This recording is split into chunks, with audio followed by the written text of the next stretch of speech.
And welcome to another California Guy video with your boy California Guy. What's up, everybody? Welcome to this all new video. This video is about the Roland Martin debacle on TV1. The other day, or yesterday, the day before, we found out that Brother Roland Martin's show has been canceled by TV1, Radio 1 networks. And I saw this coming way back, with Roland Martin. This brother can't get a break because, he's been in the media, black media figurehead for the last maybe 12, 13 years. And so, for him being a media head that he's been, that, he was on CNN. A lot of people know. I've actually known about Roland Martin before CNN because he used to do a lot of newspaper. He's a journalist, so I remember him doing a lot of opinionated articles as an editor. He's actually a newspaper guy. A lot of people don't know that about Roland. You guys can look it up. And so Roland started being a contributor on, like Tom Joyner radio shows and Black America Web and CNN and all that stuff there, because he basically was brought in to replace what's his name? Tavis Smiley, basically, because they needed another voice. And Roland's career is starting to mirror Tavis Smiley's career, basically. When Tavis was back on BET, when Tavis Smiley was on BET, we had a strong news show, and they ended that. They ended it before it really could begin.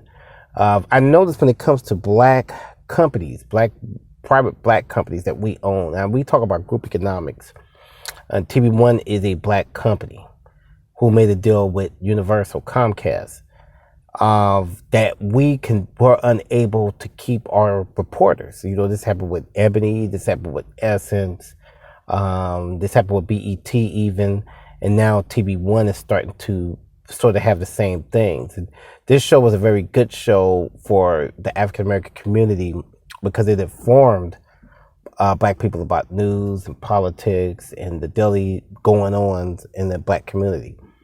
And for the show to be taken off, makes really no sense at all. And this happens every time we decide to create media and we talk about media, that we need to have it.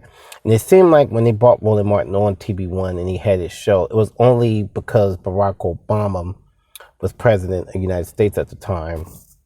And as soon as Obama's presidency ends, it's like, okay, we're going to purge really the media. Just like liberals, by the way. It's the same thing happened with regular, this same thing happened in regular media, not outside of black media, not regular, but outside of black media, this same thing happened where you had a purge of liberals. They started purging liberals from like MSNBC and CNN.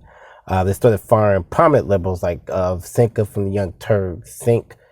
They fired Al Sharpton and a whole bunch of Ed Schultz. So that same thing happened. And so I guess within black media, the same thing is happening as they're trying to purge out black journalists from a black station. Makes a lot of sense. And Roland Martin and TV1 needed this. This was needed for the black community to inform people, get people involved in, especially next year, by the way, too. Next year is an election year. And so you're like, Roland Martin was informing voters of how to vote or how to go about doing about policy and that it affects everybody in the community. Now, I know a lot of black people don't like Roland because of the debacle with Umar Johnson, which I was critical of that myself. Nobody, I could forgive because, black people, we need to start forgiving each other. But, I could forgive that. But TV1, that was amazing that they even, it's amazing that they would even make a decision to get rid of a show such as that, Radio 1. I think because, and I have a theory, is that because Universal and Comcast, they are the ones that runs MSNBC, NBC. And so I think that they made a decision because they co-partner with TV1 that, okay, we're not going to no longer, we don't want this guy up here no more. Just like CNN Roland Martin is too strong. He's too strong of a personality. And people think certain black commentators such as Tariq Nasheed and other guys that they're stronger. Absolutely not. Tariq Nasheed is a sideshow when he comes on Fox. They treat him as much. When he comes on Fox News, they don't really take Tariq seriously. They look at him as a sideshow. That's why they have him on there. They cut his mic consistently, or they put banners under him. But Roland, you can't really do that with. Roland is groomed into the media. He's more of a media personality. So, that's why all this is starting to take place. So it's a shame. I'm going to still follow this brother. Hopefully he bounces back into something else, because he keeps people informed on the news and what they could do. So like and share this video, people. Peace out.